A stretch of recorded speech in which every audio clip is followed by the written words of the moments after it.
আসসালামু আলাইকুম রহমতুল্লাহি আবরকাতু। আমি ডাক্তার মোহাম্মদ আব্দুল্লাহ আল-মতি, কনসালটেন্ট ফিজিওথেরাপিস্ট। হাঁটু ব্যথার কারণ নিয়ে ধারাবাহিক আলোচনার শুরুর পর্বে আমরা আলোচনা করেছিলাম হাঁটু ব্যথার প্রধান তিনটি কারণ নিয়ে। যে তিনটি কারণের মধ্যে আমরা বলেছিলাম ওভার ইউজ বা রিপিটেটিভ স্টেইন ইনজুরি একটি কারণ, অস্টিওআর্থ্রাইটিস দ্বিতীয় নাম্বার কারণ এবং 3 নাম্বার কারণ বলেছিলাম স্পোর্টস ইনজুরি। হাঁটু ব্যথার প্রধান তিনটি কারণের দ্বিতীয় কারণ নিয়ে আলোচনা করার জন্য, যেটি হাঁটুর অস্টিওআর্থ্রাইটিস নামে পরিচিত।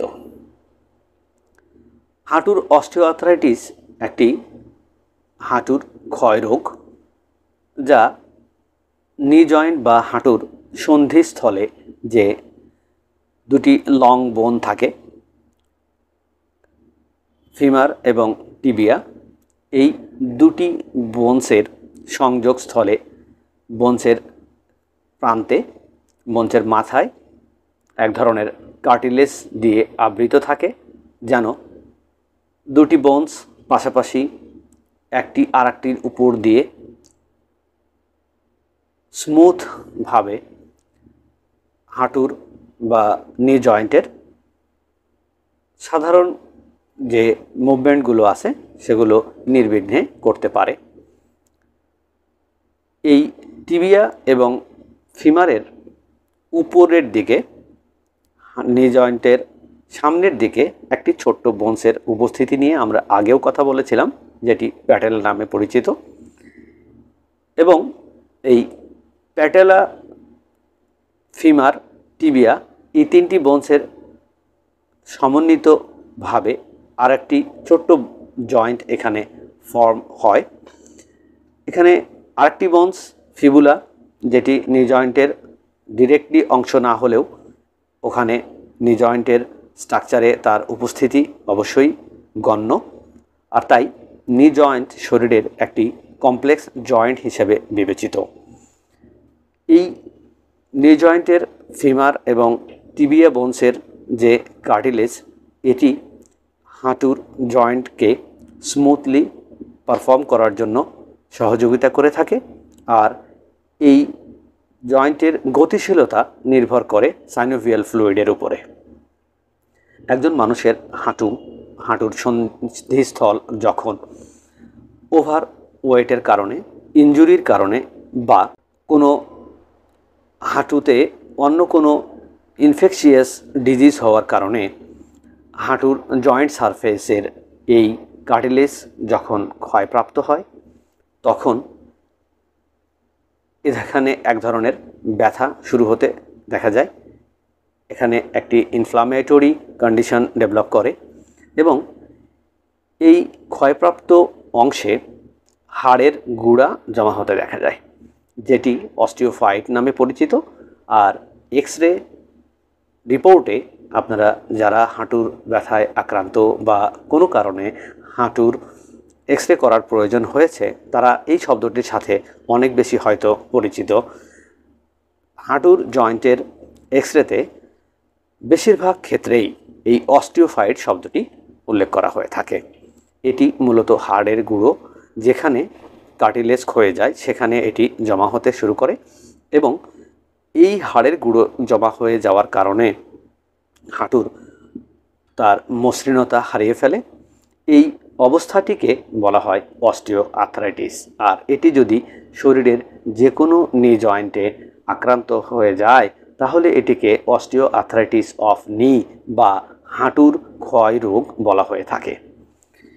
এই রোগটির প্রধানতম কিছু উপসর্গ থাকে, যে উপসর্গ দেখে আমরা প্রাথমিকভাবে ধারণা করি এটি অস্টিওআর্থ্রাইটিস কিনা। তার মধ্যে বয়স সর্বপ্রথম উল্লেখযোগ্য একটি বিষয়। স্বভাবত অস্টিওআর্থ্রাইটিস 50 বা তার ঊর্ধ্ব বয়স্ক মানুষের হয়ে থাকে। যদি হাঁটুতে পূর্বের কোনো আঘাত, স্পোর্টস ইনজুরি, লিগামেন্ট ইনজুরি বা টেন্ডন ইনজুরি বা ফ্র্যাকচার এ ধরনের কোনো ইনজুরির হিস্ট্রি থেকে থাকে, তাহলে সেক্ষেত্রে বা যদি একজন পেশেন্টের শারীরিক ওজন বেশি হয়ে থাকে সেক্ষেত্রেও এই অস্টিওআর্থ্রাইটিসটি 50 বছর বয়সের আগেই শুরু হতে দেখা যায়। আর এটি শুরু হয়ে থাকে যে কমন উপসর্গগুলো নিয়ে, তার মধ্যে আমরা প্রথম 5টি উপসর্গ মনে রাখার স্বার্থে সহজ করে ছোট করে বলি। অস্টিওআর্থ্রাইটিসে অবশ্যই পেইন থাকে, সোয়েলিং থাকে মানে হাঁটু ফুলে যায়, ক্রিপিটাস থাকে। এই ক্রিপিটাস মিন্স হাঁটু মুভ করলে কটকট শব্দ বা ফোটার মতো শব্দ, আঙ্গুল ফুটালে যেমন শব্দ হয় তেমন শব্দ হতে শোনা যায়। 4 নম্বরে হাঁটু জড়তা থাকে, এটিকে মেডিকেলের ভাষায় স্টিফনেস বলে। মাসেল উইকনেস হতে শুরু করে এবং একটি পর্যায়ে যেয়ে হাঁটুর ডিফর্মিটি হতে দেখা যায়। এই 5টি উপসর্গের সাথে আরও কিছু উপসর্গ আছে যেগুলো সব রোগীর ক্ষেত্রে কমন নাও হতে পারে, কিন্তু এগুলো উপসর্গ নিয়েও রোগীদেরকে আসতে আমরা দেখে থাকি। শীত বা বর্ষাকালে এই সিমটমসগুলো বাড়তে থাকে। টয়লেটে বসতে বা নামাজে সেজদা থেকে উঠতে বা বসতে সমস্যা হয়। টুলের চেয়ে নিচু জায়গায় বসলে পায়ের ব্যথা বেড়ে যায়। সিঁড়িতে ওঠানামা করলে পায়ের ব্যথা বেড়ে যায়। কোনোভাবে শারীরিক ওজন 2 থেকে 3 কেজি বেড়ে গেলেই পায়ের ব্যথা বেড়ে যায়। কোনোভাবে লম্বা সময় দাঁড়িয়ে থাকার প্রয়োজন হলেও পায়ের ব্যথা বেড়ে যায় এবং পা ফুলে যায়। এ সকল সিমটম নিয়ে আমরা অস্টিওআর্থ্রাইটিস পেশেন্টকে আমাদের কাছে ট্রিটমেন্ট নেওয়ার জন্য আসতে দেখে থাকি।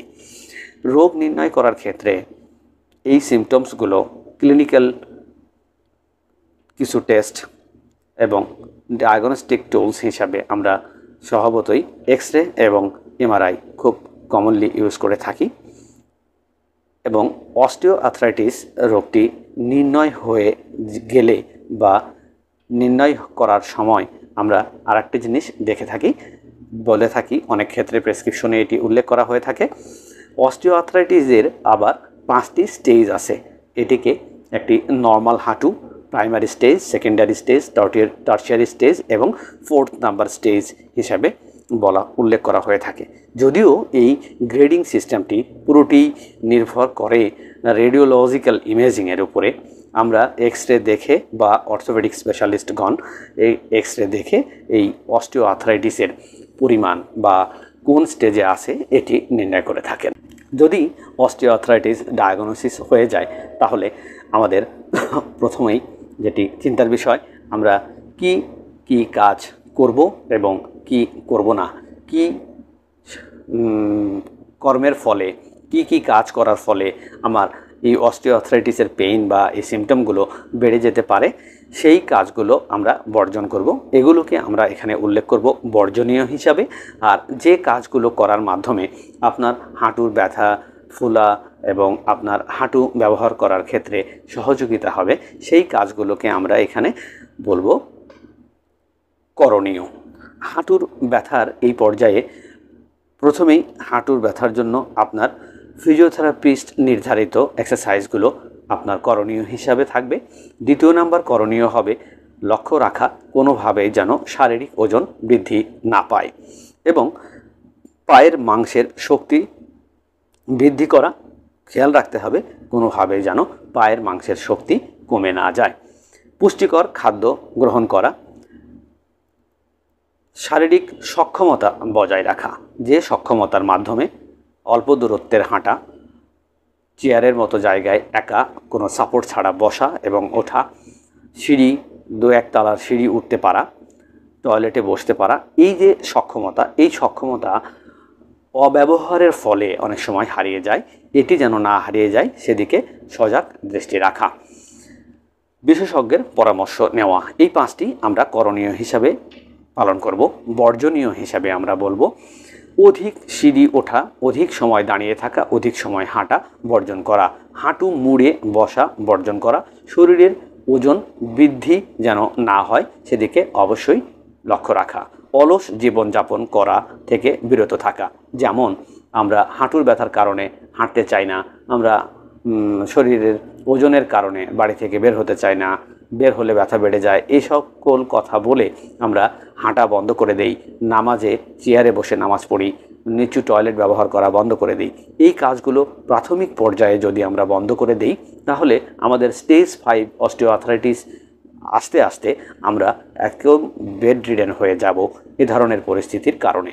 তাই প্রথম থেকেই আমাদেরকে এই বিষয়গুলো বর্জনীয় তালিকায় রাখতে হবে। ভারী ওজন টানা, ঠেলা, তোলা এবং শরীরের ওজন বৃদ্ধি হওয়া থেকে নিজেকে বিরত রাখতে হবে। এগুলোকে আমরা বর্জনীয় হিসাবে পালন করব। যখন আমাদের এই করণীয় এবং বর্জনীয় শেষ হবে তখন আমরা অবশ্যই চিকিৎসার শরণাপন্ন হব যে আমাদের এই হাঁটুর অস্টিওআর্থ্রাইটিসের জন্য কী ধরনের চিকিৎসা অ্যাভেলেবল এবং আমরা গ্রহণ করতে পারি। এই হাঁটুর ক্ষয়কে চিকিৎসার মাধ্যমে খুব বেশি একটা পরিবর্তন করা যায় না, কিন্তু এই হাঁটুর ক্ষয় রোগীদের চিকিৎসার ক্ষেত্রে বেশ কিছু মূল উদ্দেশ্য থাকে, যে উদ্দেশ্যগুলোকে সঠিকভাবে পালন করার মাধ্যমে এই ক্ষয়প্রাপ্ত হাঁটুকেও শারীরিক সক্ষমতা বজায় রেখে সুস্থ জীবনযাপন করার জন্য তৈরি করা যায়। তোর মধ্যে আমাদের ফিজিওথেরাপি প্রফেশনে এই অস্টিওআর্থ্রাইটিসকে ট্রিটমেন্ট করার সময় যে প্রাথমিক লক্ষ্যগুলো নির্ধারণ করে আমরা কাজ শুরু করে থাকি তার মধ্যে 1 নম্বরে ব্যথা কমানো, 2 নম্বরে পায়ের ফুলা কমানো, 3 নম্বরে হাঁটু পূর্ণ ভাঁজ বা টান করতে যে অসামর্থ্যতা থাকে সেই অসামর্থ্যতাকে দূর করা, স্বাভাবিক চলাচলের সক্ষমতা অর্জন করা, হাঁটুর মাংসপেশির শক্তি পুনরুদ্ধার বা বৃদ্ধি করা। এগুলো আমরা লক্ষ্য স্থির করে যখন ট্রিটমেন্ট শুরু করে থাকি সেই ট্রিটমেন্ট ম্যানুভারের মধ্যে আমাদের বেশ কিছু ইলেকট্রিক্যাল মডালিটিস এবং ম্যানুয়াল থেরাপি প্র্যাকটিস করার প্রয়োজন হয়ে থাকে। আর ইলেকট্রিক থেরাপি যখন আমরা ব্যবহার করে থাকি সেক্ষেত্রে আমরা অনেক সময় আল্ট্রাসাউন্ড ব্যবহার করে থাকি, শর্ট ওয়েভ ব্যবহার করে থাকি, ট্যাপিং করে থাকি, বরফ বা ঠান্ডা বা গরম শেক অ্যাপ্লাই করার কথা বলে থাকি। পেশেন্টকে এই প্রবলেম সম্বন্ধে শিক্ষা দিয়ে থাকি বা এই সম্বন্ধে আমরা তাদের সাথে পরিপূর্ণ আলোচনা করি। অসুখটা কী, কীভাবে হয়েছে, কি করলে আপনি ভালো থাকবেন, কি করণীয় আপনার, কি বর্জনীয়, এগুলো আমরা বলে থাকি। এখানে হাইড্রোথেরাপি একটি গুরুত্বপূর্ণ ট্রিটমেন্ট ম্যানুভার। অনেক সময় অর্থোপেডিক বা ফিজিক্যাল মেডিসিন বা ফিজিওথেরাপি বিশেষজ্ঞগণ এই ট্রিটমেন্ট করার ক্ষেত্রে পায়ে এক ধরনের সাপোর্ট ব্যবহার করার কথা বলে থাকেন, কোনো স্টেজে স্টিক দিয়ে হাঁটার কথা বলে থাকেন, কোনো ক্ষেত্রে বায়োমেকানিক্যাল সংশোধন করার প্রয়োজন হয়ে থাকে এবং প্রয়োজন অনুযায়ী non steroidal anti inflammatory medicine apply করা হয়ে থাকে।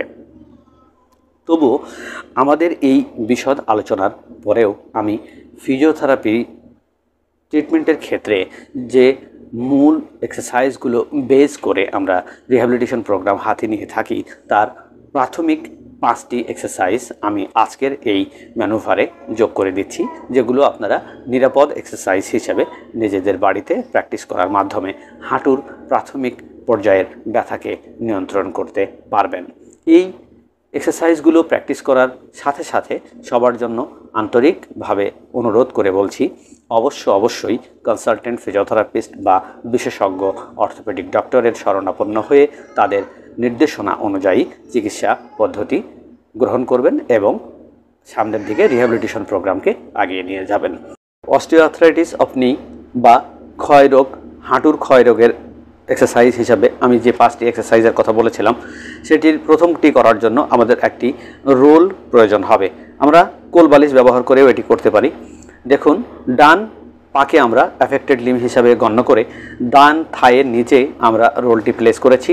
পাকে এভাবে উঠিয়ে আবার একই সাথে পায়ের পাতাকে বডির দিকে টেনে নেব। এই কম্বাইন্ড মুভমেন্টটি 1 নম্বর এক্সারসাইজ হিসাবে আমরা প্র্যাকটিস করব এবং প্রত্যেকবার পা উঠিয়ে আমরা 20 সেকেন্ড ধরে রাখবো। সাথে এই এক্সারসাইজটি 20 টাইম প্র্যাকটিস করব দিনে 3 বার। দ্বিতীয় নম্বর এক্সারসাইজটি করার জন্য রোলটিকে হাঁটুর নিচে রেখে হাঁটু দিয়ে রোলটিকে চাপ দিয়ে ধরে রাখবো 10 সেকেন্ড। এভাবে এক্সারসাইজটি 20 বার করব এবং এই এক্সারসাইজটিও 3 সেশন প্রতিদিন প্র্যাকটিস করতে হবে। খেয়াল রাখতে হবে এই এক্সারসাইজটি করার সময় পায়ের গোড়ালি যেন কোনোভাবেই বিছানা থেকে উঠে না যায়। এবং 3 নম্বর এক্সারসাইজটি করার জন্য লক্ষ্য করুন হাঁটু টান রাখতে হবে এবং পায়ের পাতাকে শরীরের বাইরের দিকে ঘুরিয়ে রেখে তারপর পুরো পাটিকে বিছানা থেকে 30 ডিগ্রি উঁচু করতে হবে। এভাবে এক্সারসাইজটি আমরা 20 বার করব। 4র্থ নম্বর এক্সারসাইজটি করার সময় আমরা হাঁটু ভাঁজ না করে পাকে কোনো দিকে না ঘুরিয়ে পায়ের পাতাকে সোজা উপরের দিকে রেখে আমরা পাকে ভিতর থেকে বাইরের দিকে নিয়ে যাব, আবার ভিতরে নিয়ে আসব। এভাবে 4 নম্বর এক্সারসাইজটি শেষ করার পর 5 নম্বর এক্সারসাইজটি করার সময় দেখুন হাঁটুকে এভাবে 2 হাত দিয়ে ধরে ভাঁজ রেখে আমরা পায়ের নিচের অংশটিকে উপরে উঠিয়ে পায়ের পাতাটিকে আবার শরীরের দিকে। যারা আজকের এই ভিডিও দেখেছেন, যাদের এই ভিডিও ভালো লেগে থাকলে অবশ্যই ভিডিওতে একটি লাইক দেবেন, ভিডিওটি শেয়ার করবেন এবং সাবস্ক্রাইব করে রাখবেন পরবর্তী অংশের ভিডিও পাওয়ার জন্য। আমাদের অস্টিওআর্থ্রাইটিস অফ নি এই আলোচনার আজকের প্রথম পর্ব। এখানে আমরা 5টি এক্সারসাইজ করার জন্য প্রাথমিক পর্যায়ে বাড়িতে করার জন্য দেখাই দেব। এগুলো আপনারা প্র্যাকটিস করবেন এবং দ্বিতীয় ভিডিওতে আমরা পরবর্তী স্টেজের এক্সারসাইজগুলো এখানে ধারণা দেওয়ার চেষ্টা করব এবং সেইভাবে আমরা এটি প্র্যাকটিস করার মাধ্যমে সঠিক চিকিৎসা, সঠিক ফিজিওথেরাপি সেবা নিয়ে জীবনের গতিময়তা বজায় রাখার চেষ্টা করব। সবাই ভালো থাকবেন, সুস্থ থাকবেন, সেই কামনায় আজ এখানেই শেষ করছি। আসসালামু আলাইকুম ওয়া রাহমাতুল্লাহি ওয়া বারাকাতুহু।